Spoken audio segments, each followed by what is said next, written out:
So over at your wedging station, so basically I just pulled this from over there on the counter. This belongs to table 7. You're gonna have a number of things, okay? One of the main things is this board, okay? This is what you're gonna wedge on top of. We can't wedge directly on top of the tables because if we did, the clay would just stick to the table. So we're gonna be wedging on top of these wood boards. If you were in the ceramics room, there's actually a large wedging table, like an entire table is covered with canvas that people wedge on. So if you guys take ceramics next semester, that's what you'll be dealing with. Also to it, your wedging station, so you'll have a board, you're gonna have 2 dowel sticks. These are, does anybody have any idea how thick these are?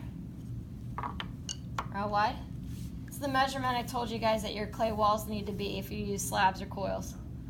1/2 inch. So these are 1/2 inch dowel sticks. And then you have a fettling knife, okay? So this is the fettling knife. It's not a sharp knife. The only thing that this thing can cut is clay, so that's all you got there. And then you're gonna have a rolling pin, okay? And this is what you're gonna use to basically roll out your clay. And the last thing, you have a ruler, okay? And that'll help you guys with, especially making your walls. You won't need it to make your base, okay? So here's the clay. It comes in a 25-pound bag. We get 2 bags in a box. So we're buying 50 pounds of clay per box. We'll probably go through about, I would say, just like 1,000 pounds of clay just for this Fine Art 1 project. So we go through a lot. When we get this, it just comes in these plastic bags. This will be located over at the other end of the counter, and whenever you need new clay, you'll get that from me, okay? So what I'm gonna do is just start by getting this down, and then the other thing is, can you grab your base on here? Yeah, here. Use yours. All right, so the clay's like this, and I am going to use, this is a wire tool, showed you guys this when we did our demos. I'm going to use this to cut the clay, and I usually just kind of split it like this, and just take a little sliver off the top, like that. And when you get your clay from me, you'll get it in just like these blocks like this.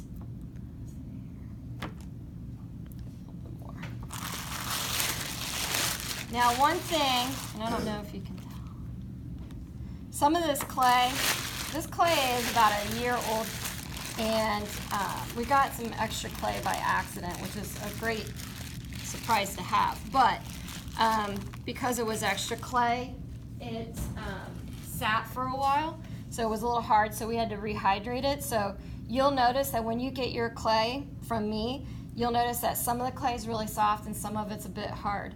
So this is where, again, it's important to wedge your clay.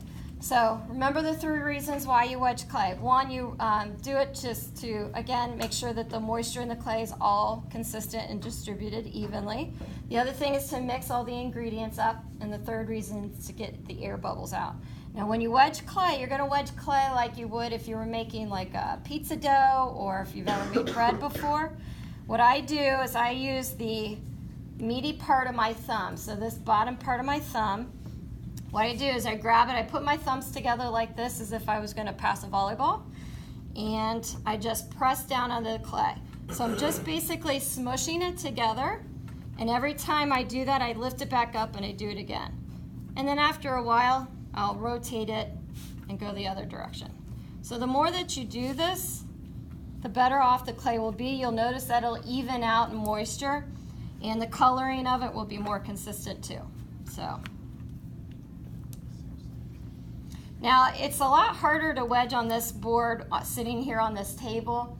When you guys are over there on the counters, you're going to wedge so that this is going to get pushed up against the wall, and you'll use that to kind of help you wedge. You'll use that wall to work against.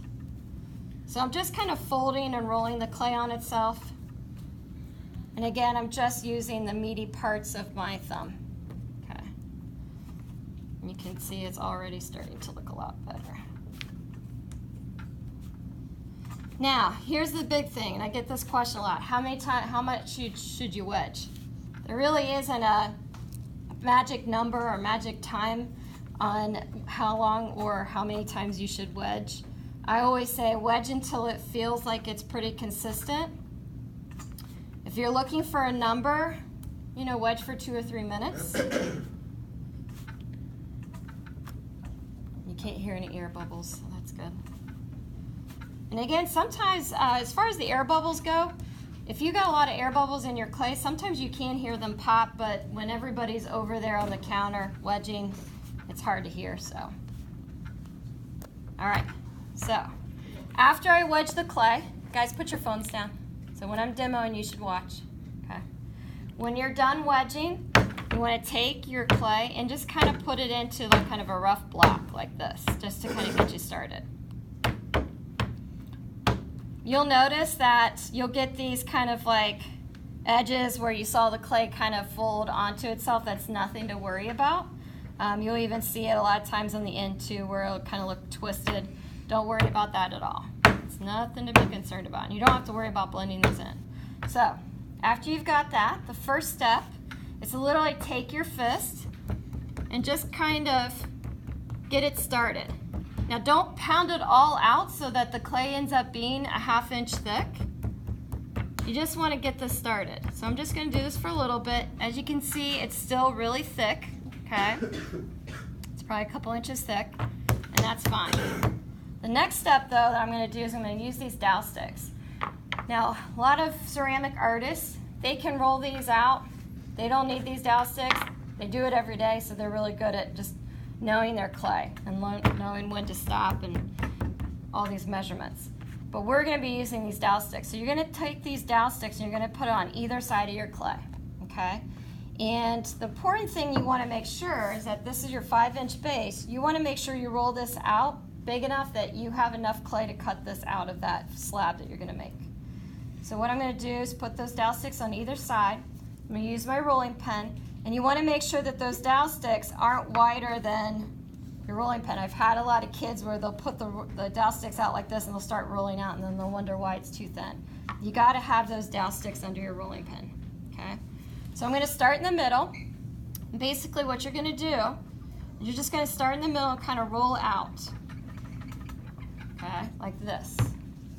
And you'll notice that I've kind of got these ridges here. I want to make sure that I get at least a shape that's wide enough and tall enough to fit this circle. So I'm going to turn it. So it was like this.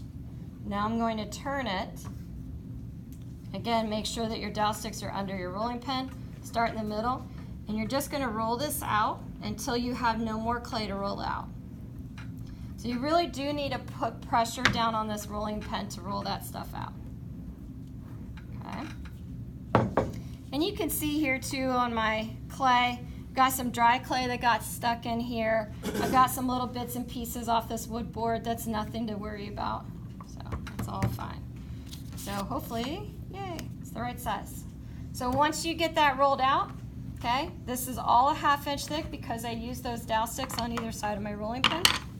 Now I'm going to take the Fettling knife and I'm going to cut this out. And all I'm going to do is basically, I'm going to keep this knife straight up. Okay, so you want to make sure that this is at a 90-degree angle, that you're not cutting like this at an angle. You want it straight up and down.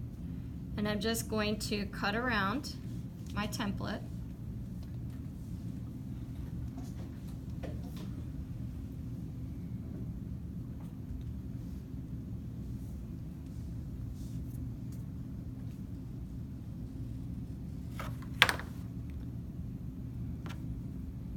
And then that's my base. Okay, that's going to be my base. Now because this is new clay, it's a little floppy and a little flimsy. So we actually need that to just kind of dry out just a little bit so that it gets a little bit stronger and it can hold up our walls that we're going to be putting on Monday. When you're finished, take that scrap clay, wedge it back up again. Don't keep it in that long strip because it'll dry out really fast. So just kind of wedge it on your board. You're going to put this right on top of your base, and then you're going to take your bag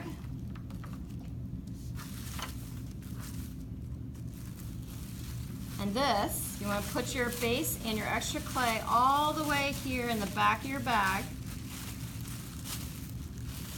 as much as you possibly can. It's kind of hard, it sticks to the wall.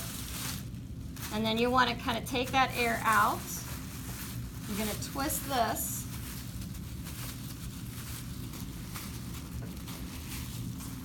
And just knot it. You definitely want to make sure that this is closed up.